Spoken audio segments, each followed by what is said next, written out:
Hey everyone, I'm Katie Filling with the Venture Philly Group, and today we are talking about something that we get asked a lot, and that is, do you need a car to live in Philadelphia? There's a lot of cities where you really do need a car to get around most efficiently, but in Philly, that's up for debate. So today, let's look at some pros and cons to help you make that decision. But first, I want to say thank you to our sponsors, Mortgage Country, for making this video possible. So first, let's talk about the pros of having a car in Philly. It's very convenient for running errands and doing things like grocery shopping, and a lot of the grocery stores in the area actually have designated on-site parking for their shoppers. And let's be honest, it's not exactly ideal to have to walk several blocks with your grocery bags. Now, on the flip side, there are new technologies like Instacart and other grocery delivery services that could be another solution for you. Another pro of having a car is if you commute outside of the city for work or for other reasons, it's going to make your travel a lot simpler.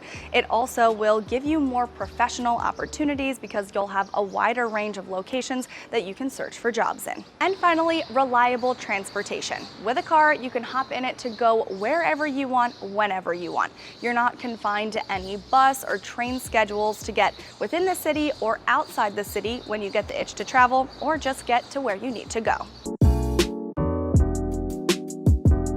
So now let's talk about some cons of having a car in Philly. First is expenses. It comes with a hefty price tag to have a car here. First, you'll likely have a monthly car payment, your insurance payment, gas, maintenance costs, and you might have to pay for parking if your home doesn't have private parking. You'll likely end up paying a monthly fee for garage parking, or you can get a permit for street parking, but both are likely going to be expensive. Another downside is, of course, traffic. Traffic in Philly can be very, very frustrating, especially during morning and evening commute times. For example, I-76 in Philly is one of the worst when it comes to traffic. You a lot of times can sit in bumper-to-bumper traffic for multiple hours if there's an accident or something like that. And honestly, you can really just get some places faster by walking or taking public transportation in the city if traffic is bad enough at the time. So those were the pros and cons of having a car in Philly. So now let's talk about, if you don't have a car, how are you going to get around? First up is walking. Philly is one of the most walkable cities in the country. Center City is just 2 miles wide, so you really can walk from river to river in just an afternoon. Plus, Philly is a city of neighborhoods, so whatever you need is likely going to be just a short block away. And on that topic of neighborhoods, one of the best ways to experience those places and learn all about them is just by walking them, getting to know the people and seeing the places that it has to offer. Your next option is SEPTA, which is Philly's public transportation system. The two main lines are the Broad Street line, like this one here, which is often referred to as the Orange Line, and it runs north to south on Broad Street. The other one is Market Frankford Line, which is sometimes called the Blue Line or the L. It runs east to west on Market Street, and then after 2nd Street it actually turns north and heads up towards Northern Liberties and Fishtown and goes above ground and becomes elevated, hence the L. Now, if your destination isn't close to Broad Street or Market Street, you have other options through SEPTA, like taking the bus or taking a trolley.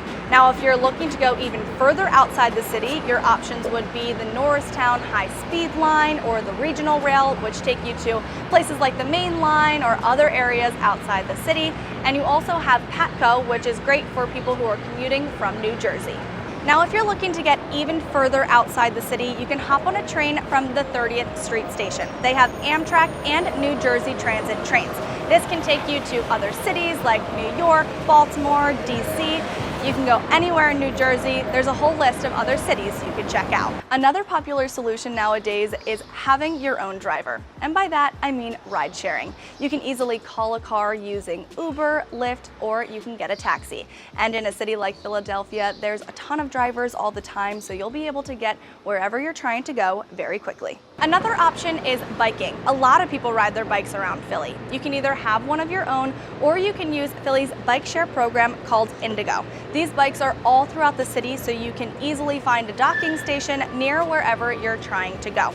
The white ones are electronic bikes and the blue ones are your traditional bikes. All you need is just an app to be able to use these, and it's a very affordable option. So in conclusion, to answer the question, do you need a car to live in Philadelphia? The answer really is no. There are plenty of other ways to get around, so it really just comes down to your own personal situation. If you can afford it and you have a place to park it, then it really does make sense for you to have a car. But if it's an unnecessary cost and you really don't need it and it's just going to be a headache, then you can easily go without it. We hope you enjoyed this video and found it helpful. Thank you for watching. If you have any other questions that you want us to answer about living in Philadelphia, please leave a comment below. We'd be happy to answer it for you. Be sure to subscribe to our channel. We'll be putting out more videos about Philadelphia and real estate related topics coming soon.